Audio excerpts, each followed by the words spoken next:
Dans sa lettre aux Romains, au chapitre 3 et au verset 3, Paul fait cette remarque pour le moins déroutante. Reconnaissons ceci, Dieu dit la vérité, et tous les êtres humains sont menteurs.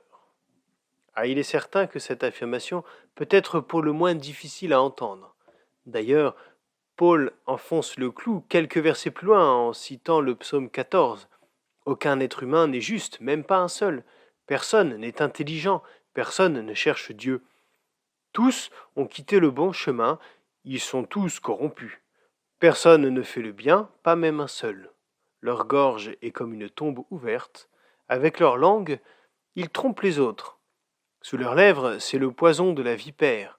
Leur bouche est pleine de malédictions et de paroles blessantes. Avec leurs pieds, ils courent rapidement pour aller tuer. Ils détruisent tout sur leur passage et ils sèment le malheur. Le chemin de la paix, ils ne le connaissent pas. Ils n'ont aucun respect pour Dieu. Alors oui, nous pouvons légitimement nous sentir blessés par ces propos. S'il est vrai que nous pouvons reconnaître ici les traits représentatifs de notre société actuelle et passée, le texte traite non d'un groupe, mais bien d'individus. Et non, nous ne sommes pas comme cela, n'est-ce pas? À bien y regarder, il nous arrive de nous détourner de Dieu tout de même, de nous comporter de façon injuste vis-à-vis de nous-mêmes, des autres et même de Dieu. Mais si ces textes peuvent être perçus comme des reproches, ils peuvent aussi décrire de façon objective un état de fait. Admettons-le, globalement nous sommes tous pécheurs.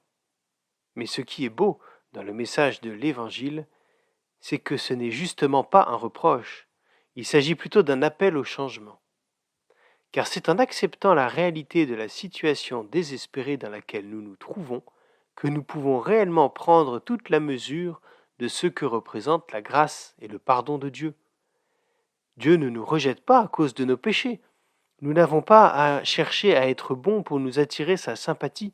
Il nous aime déjà. Il nous aime avant même que nous ayons conscience de son existence. Plus loin, au chapitre 8, Paul n'écrit-il pas « L'esprit que vous avez reçu ne fait pas de vous des esclaves qui ont encore peur, mais il fait de vous des enfants de Dieu. Et par cet esprit, nous crions vers Dieu en lui disant « Abba, Père ». Je vous souhaite à tous une très bonne journée.